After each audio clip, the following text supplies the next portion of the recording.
Hello everyone and welcome back to my channel. Today we'll revise biotechnology applications within 15 minutes and I'll cover all the important topics from this chapter. You can expect around 2 questions from this chapter in NEET 23. Biotechnology has its applications in the industrial scale production of the pharmaceuticals, drugs, therapeutics and genetically modified crops in agriculture. So अगर हम biotechnology की बात करें तो biotechnology हमें एक better product provide करता है अगर हम किस जेनेटिक मॉडिफिकेशन का यूज करके एक प्रोडक्ट बना रहे हैं, एक लिविंग ऑर्गेनिज्म में जीन रिड्यूस कर रहे हैं, तो that organism would function better for us and हमें कैटलिस्ट अच्छा प्रोवाइड करते हैं, डाउनस्ट्रीम प्रोसेसिंग में हेल्प करते हैं. Downstream processing is the process जब हम एक रॉ प्रोडक्ट को एक फाइनल प्रोडक्ट में कन्वर्ट करते हैं, उसमें हम प्रिजर्वेटिव्स ऐड करते हैं, क्वालिटी चेक्स करते हैं, ट्रायल्स करते हैं. So that is basically downstream processing. Then we have the applications of biotechnology in agriculture. अगर हम एग्रीकल्चर में बायोटेक्नोलॉजी की एप्लीकेशन का बात करें, then we have first biotechnology application in the agrochemical based agriculture. अगर हम एग्रोकेमिकल बेस्ड एग्रीकल्चर की बात कर रहे हैं तो what is that? Agrochemical based agriculture has all the fertilizers, pesticides and chemicals used in agriculture जिसमें हम प्रोडक्टिविटी इंक्रीज कर रहे हैं, क्रॉप यील्ड इंक्रीज कर रहे हैं, बट साथ ही साथ हमारी जो एनवायरमेंट का इफेक्ट है वो बैडली इफेक्ट हो रहा है एनवायरमेंट, क्योंकि जो केमिकल्स हैं वो सॉइल में लीच आउट होंगे. अगर हम सॉइल में लीच आउट हो रहे हैं केमिकल्स तो वो अफेक्ट करेंगे सॉइल की फर्टिलिटी को. सो प्रोडक्टिविटी तो इंक्रीज कर रहे हैं, चीप भी है, एक्सपेंसिव नहीं है, बट वो साथ साथ बैड इफेक्ट भी कर रहे हैं, एनवायरमेंट को पोल्यूट कर रहे हैं in some way. Second would be the organic agriculture. Organic agriculture थोड़ा एक्सपेंसिव होगा, प्रोडक्टिविटी कम होगी, बट वो एनवायरमेंट को एनवायरमेंट को पोल्यूट नहीं करेगा, इफेक्ट बैड नहीं करेगा, साइड इफेक्ट नहीं होंगे ऑर्गेनिक एग्रीकल्चर के. And third would be ultimately genetically modified organism in the agriculture, genetically modified crops in agriculture. Green revolution is used to increase the crop yield by using agrochemical based agriculture, जिसमें हम pesticides और fertilisers का use करके हमारी crop productivity को increase करते हैं. We can also use such explants. Explants क्या होते हैं? Explants एक छोटा सा पार्ट होता है प्लांट का that can be grown individually into a full grown plant and a complete plant. So these parts are totipotent. Totipotent cells are those cells जो खुद में reproduce जो खुद में grow कर सकते हैं, एक complete body part, एक part से complete body को form कर सकते हैं. Those cells are called totipotent in the language. Green revolution is used to increase the crop yield and we use agrochemical based agriculture in this process. हम pesticides, insecticides और fertilisers का use करके, chemical का use करके crop productivity, crop yield को increase करते हैं. And our food supply, our crop yield increase up to triple folds by this use of green revolution only. Then we have the genetically modified organism. अगर हम genetically modified organism की बात करें तो हमें उससे क्या बेनिफिट हो रहा है, जेनेटिक मॉडिफिकेशन का क्या क्या बेनिफिट्स है, क्या क्या एडवांटेजेस हैं यूज करने का. So plants, bacteria, fungi and animals whose gene has been altered by manipulation are called genetically modified organisms. हम अगर किसी लिविंग ऑर्गेनिज्म की बात करें सच एज प्लांट्स और फंजाई और बैक्टीरिया और एनिमल्स, तो हम उसमें एक जीन इंट्रोड्यूस करते हैं एक डिजायरेबल प्रोडक्ट लेने के लिए, डिजायरेबल ऑर्गेनिज्म क्रिएट करने के लिए इन सच अ वे जो हमारे प्लांट को बेटर सर्वाइव करने के लिए हेल्प करता है, एबायोटिक स्ट्रेसर्स के लिए, एनिमल्स को बेटर सर्वाइवल, बेटर फंक्शन को हेल्प करता है. The genetic modification made crops more tolerant to abiotic stresses. Abiotic stresses can be the cold temperature, very hot or cold temperature, and the drought और the water conditions. जो भी हमारे environment की conditions हैं, जो unfavourable conditions हैं, उससे बहुत ज्यादा सर्वाइवल में हेल्प करता है प्लांट को. जो जेनेटिकली मॉडिफाइड प्लांट्स होंगे would be surviving better in those conditions instead of the normal existing plants in the area. Genetic modification also reduce our reliance on the chemical pesticides, chemical insecticides और जो भी हम chemicals का use कर रहे थे, जो हमारे इन्वायरमेंट पे साइड इफेक्ट्स डाल रहे थे, वो केमिकल्स कम यूज होंगे अगर हम जेनेटिक मॉडिफिकेशन का यूज करें किसी प्लांट में. अगर हम किसी ऑर्गेनिज्म को जेनेटिकली मॉडिफाई ही कर दें and we don't have to use the chemicals after that. Help to reduce post harvest losses. अगर हम जेनेटिक मॉडिफिकेशन यूज कर रहे हैं तो हमारा हार्वेस्ट लॉसेज भी कम होंगे, बिकॉज ऑलरेडी हमने genetic modification also increase the mineral usage by plants. This prevents early exhaustion of fertility of soil. And genetic modification से हमारी फूड की न्यूट्रिशन वैल्यू भी इंक्रीज की जा सकती है, जैसे golden rice, vitamin A enriched rice होते हैं, and the flavour saver tomatoes जिसमें पेक्टिन डिग्रेडेशन कम होती है, but that is not good for health. That is basically for the economic value of tomatoes and better shelf life for the tomatoes. Genetic modification has provided tailor-made plants for the industrial use and the pharmaceutical use and all the products that plant provide to industries. Genetic modification can also be used to create insect resistant plants जो खुद में ही without any pesticide और insecticides insects को resist कर सकते हैं, insects के infection को resist कर सकते हैं. In this way we created the BT cotton, BT tomato, BT potato, BT corn, BT soybean. Some bacterial species like the Bacillus thuringiensis produce a toxic protein that is insecticidal and that can kill insects if they ingest the protein or they ingest that toxin. So why does that toxin not kill the bacillus? अगर हम bacillus की बात करें तो bacillus में that protein, that toxin is in inactive state और अगर वो insect के gut में जाएगा due to the alkaline pH of the insect mid gut वो toxin activate हो जाएगा and it will cause the lysis and the death of the insect. So in this way वो toxin एक protoxin से active toxin में convert हो जाता है और इंसेक्ट को किल करता है. If the insect ingest the plant, जिस प्लांट में वो टॉक्सिन जीन हमने इंट्रोड्यूस करी हुई है, अगर इंसेक्ट उस प्लांट को खाता है तो that insect would be killed.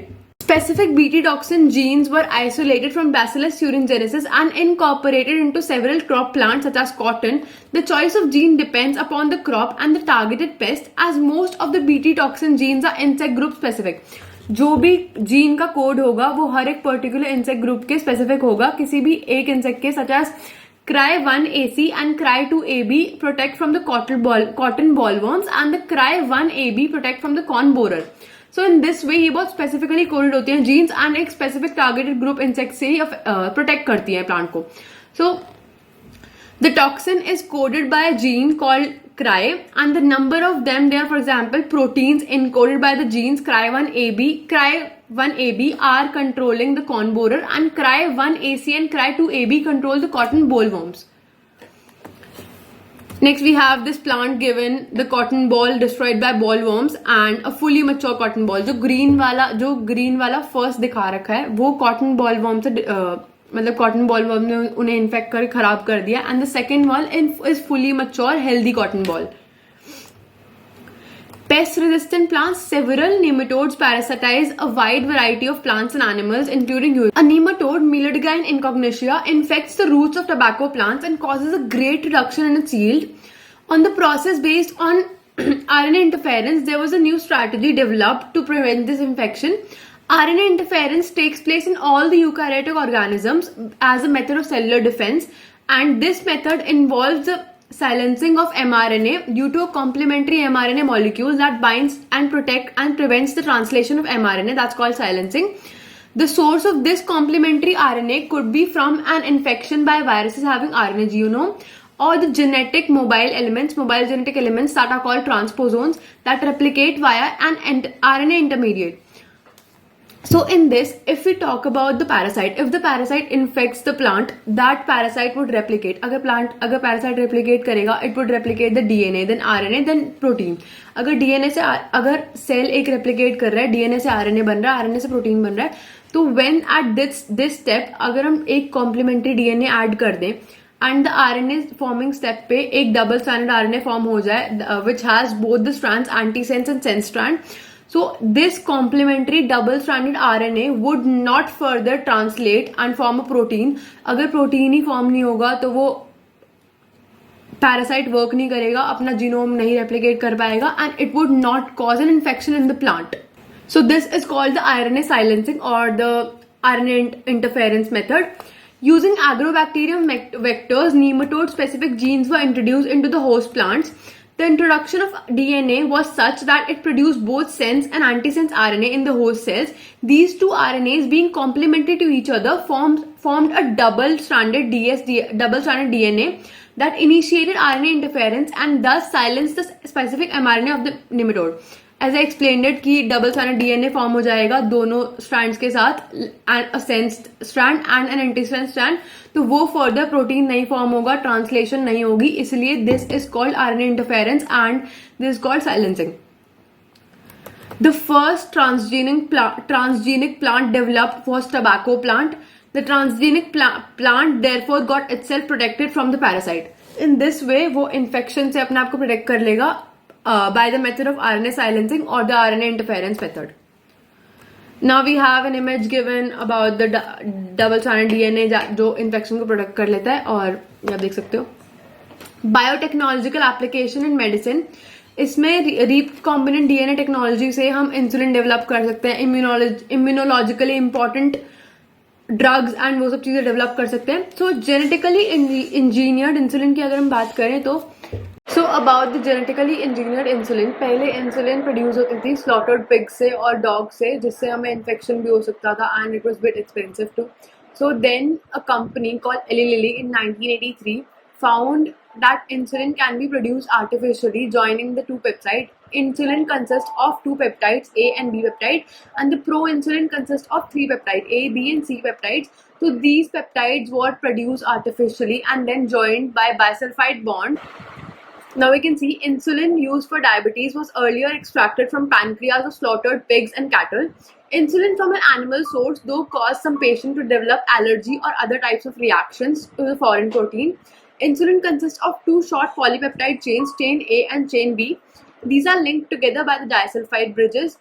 In mammals, including humans, insulin is synthesized as a prohormone called a proenzyme called the prohormone.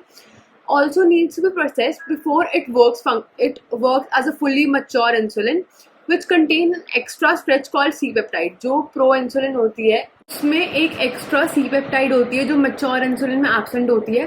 So if we want to produce a mature insulin, हम पहले सारे peptides produce करेंगे artificially, then we join them using disulfide bonds. In 1983, Eli Lilly, an American company, prepared two DNA sequences corresponding to A and B chains of human insulin and introduced them into plasmids of E. coli to produce insulin chains. So E. coli से produce किया था Eli Lilly insulin, and उससे पहले जब earlier produce था insulin, तो वो insulin produce करते थे use of slaughtered pigs and cattle, dogs, cattle and pigs.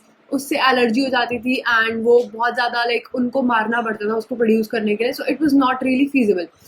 Then this company produced insulin using E. coli strains and produced two DNAs corresponding to strand A and B of insulin, and then they separately extracted and combined by creating disulfide bond between to form the human insulin.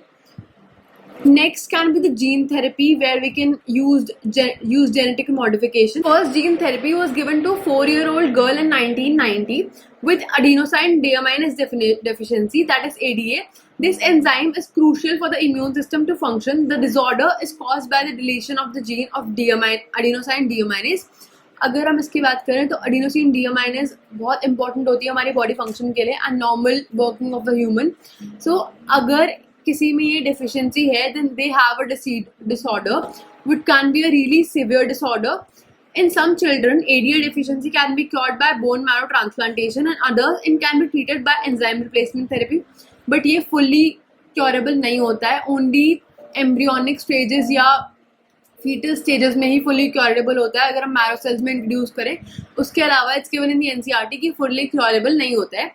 A functional ADA cDNA, a retroviral vector, is then introduced into these lymphocytes which are subsequently returned to the patient. अगर हम किसी infected या किसी disordered individual की बात करें, they don't have the gene. So उनके lymphocytes में वो DNA, वो gene introduce की जाती है for them to function normally and them to produce this particular enzyme. Molecular diagnosis में हम दो procedure use कर सकते हैं, PCR and ELISA. PCR is the polymerase chain reaction. इसमें हम Southern blotting use करेंगे because DNA है, and ELISA में हम use करेंगे protein है तो उसमें हम use करेंगे Western. ELISA is based on the principle of antigen-antibody interaction. This was an important question, so you should be understanding this very thoroughly. Then we have this transgenic animal. Transgenic animals क्यों हमें चाहिए होते हैं? हमें trials के लिए चाहिए होते हैं. Drug testing and everything requires some animals to test them on.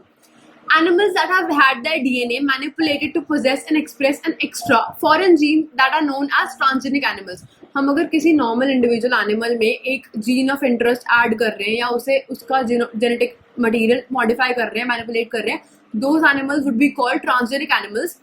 Transgenic animals can be specifically designed to allow the study of how genes are regulated, how they affect normal functions of the body and development, study of complex factor involved in growth such as insulin-like growth factor.